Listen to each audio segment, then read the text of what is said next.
என் இதயம் கொண்டால் ஈட்டி பாய்ந்த நெஞ்சை நோக்குகின்றார்.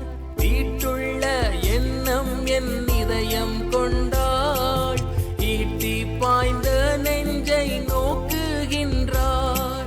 வீண் பெருமை என்னில் இடம் பெற்றால் முள்மூடி பார்த்திட ஏங்குகின்றார். வீண் பெருமை என்னில் இடம் பெற்றால் முள்மூடி பார்த்திட ஏங்குகின்றார். சிலுவை நாதர் இயேசுவின். இயேசு கிறிஸ்துவின் மகோன்னதமான நாமத்தில் உங்களுக்கு அன்பின் வாழ்த்துக்கள். பரிசுத்த வேதாகமத்தில் சங்கீத புஸ்தகம் 32 அதிகாரம் 1 நாம் இவ்விதமாய் வாசிக்கிறோம். எவனுடைய மீறுதல் மன்னிக்கப்பட்டதோ, எவனுடைய பாவம் மூடப்பட்டதோ அவன் பாக்கியவான். தவறுகளின் மேல் போர்வையை மூடுவது என்ற வாக்கியத்தை நாம் கேட்டிருப்போம்.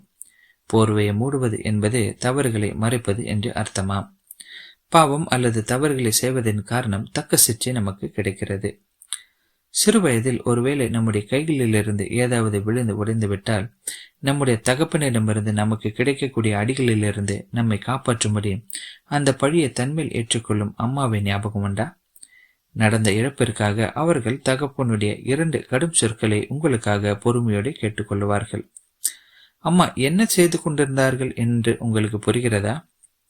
ஆம், அவர் உங்கள் தவறுகளின் மேல் போர்வையை மூடினார்கள்.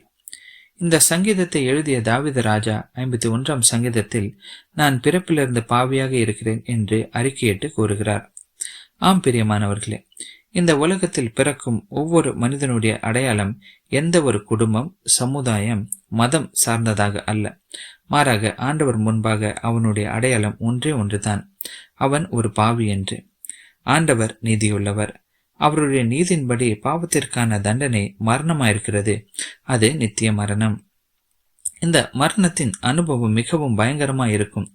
காரணம், ஆண்டவருக்கு முன்பாக பாவியாக தீர்க்கப்படும் ஒவ்வொரு மனிதனும் அழியாத அக்கினி கடல், அதாவது எரி நரகத்தில் போடப்படுவான். பாவத்தின் காரணம் மனிதன் நரக தண்டனையை சம்பாதித்தான் என்று கர்த்தர் இயேசு கிறிஸ்து அறிவார். ஆனால் மனுக்குலம் இவ்விதமாக அழிந்துவிட ஆண்டவருக்கு விருப்பமில்லை. இது நிமித்தமாகவே எல்லா மனுக்குலத்தின் பாவம் மற்றும் அக்கிரமத்தை குற்றமற்ற மாசற்ற கர்த்தராகிய இயேசு கிறிஸ்து தன்மேல் ஏற்றுக்கொண்டு அதன் தண்டனையை தாமே சகித்துக் கொண்டார். அவர் மனுக்குலத்தின் பாவ பிராயச்சித்தத்திற்காக சிலுவையில் பலியாகி மருத்துவரிலிருந்து 3ஆம் நாள் உயிர்த்தெழுந்து மனுக்குலத்திற்கு இரட்சிப்பின் வழியை திறந்தார். தம்முடைய மரணம் மற்றும் உயிர்த்தெழுதலின் மேல் விசுவாசம் வைக்கிற ஒவ்வொருவருடைய பாவங்களை கர்த்தர் இயேசு கிறிஸ்து மூடுகிறார். அவர் அவர்களுடைய பாவங்களை மன்னிக்கிறார். எதை சங்கீதக்காரன் அப்படிப்பட்ட மனிதன் பாக்கியவான் என்று கூறுகிறான்.